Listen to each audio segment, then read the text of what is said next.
birthday ngày nay chỉ surprise birthday rồi mai ba đấy tới ngất mồm mồm á ngất chân ta mà lên lên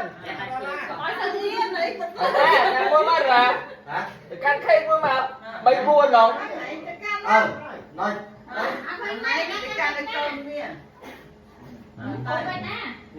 Happy birthday to you.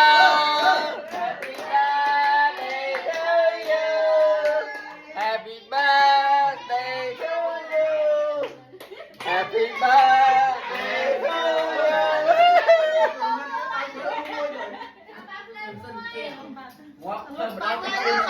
Ồ bà ơi, nút khay dần. Nút khay dần đi ra.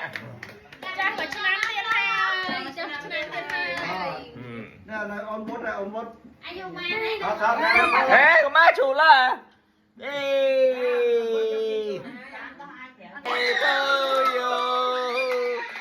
mày nó khùng pi á. Nào dậy lôi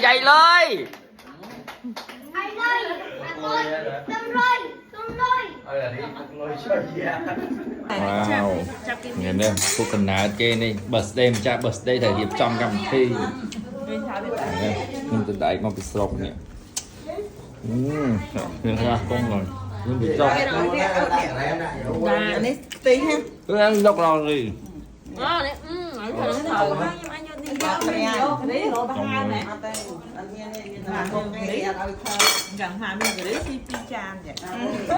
Không mua tình trạng